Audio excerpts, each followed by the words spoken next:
अनुसंधान से ये पाया गया कि मृतका की जो मृत्यु है उसके पति सुभाष के द्वारा दहेज व अन्य कारणों से की जारी लगातार प्रताड़ना व उत्पीड़न के कारण आत्महत्या के कारण हुई है।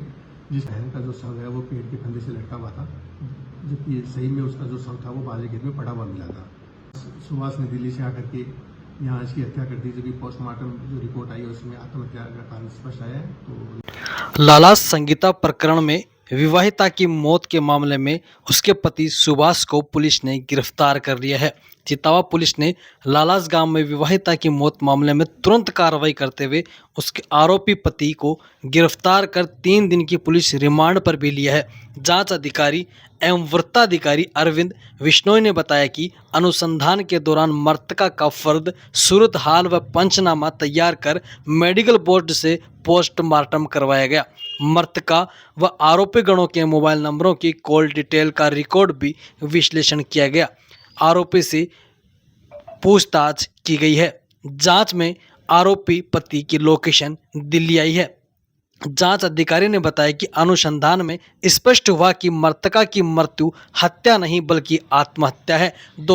दहेज की मांग और प्रताड़ना के कारण हुई। आरोपी पति सुभाष की भूमिका स्पष्ट रूप से सामने आई है। आरोपी पति की सीडीआर भी निकाली गई है, जिसमें उसकी लोकेशन दिल्ली आई है। पुलिस की ओर से इस मामले का जब फ्रेश नोट जारी किया गया और आरोपी पति की गिरफ्तार कर मामले को हत्या नहीं आत्महत्या बताया गया, तो उसके बाद परिजनों सहित बड़ी संख्या में जो लोग मौजूद थे सभी के सभी आक्रोशित हो गए और उन्होंने चितावा थाने के सामने पुलिस के खिलाफ ही विरोध प्रदर्शन की घोषणा कर दी। इसके बाद चितावा थाने के सामने उन्होंने धरना दिया और पुलिस पर मामले में लीपापोती का आरोप लगाते हुए कहा कि स्पष्ट रूप से सारा कुछ दिखाई दे रहा है कि यह प्रकरण हत्या का है, जबकि पुलिस इस मामले में मिलीभगत कर पूरे ही मामले को आत्महत्या का बता रही है। ऐसा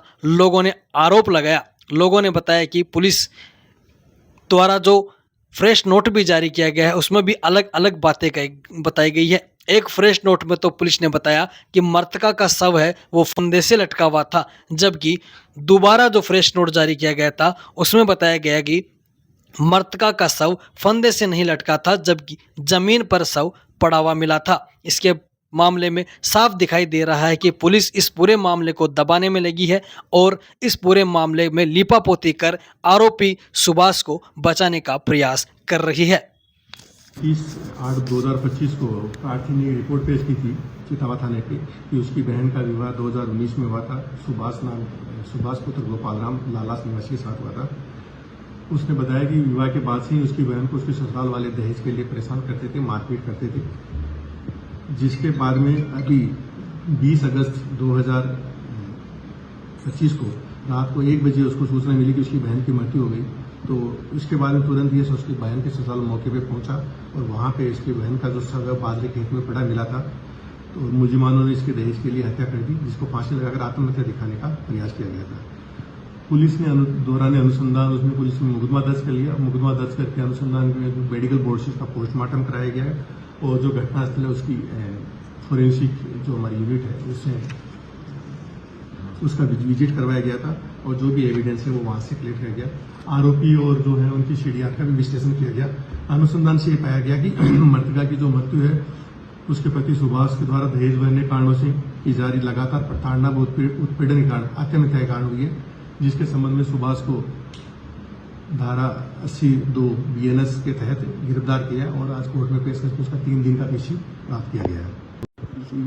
उसमें पूर्व परिसर उसमें क्लरिकल मिस्टेक की वजह से ये रह गया था कि इसमें जो बहन का जो शव है वो पेड़ के फंदे से लटका हुआ था, जबकि सही में उसका जो शव था वो बाजरे खेत में पड़ा हुआ मिला था।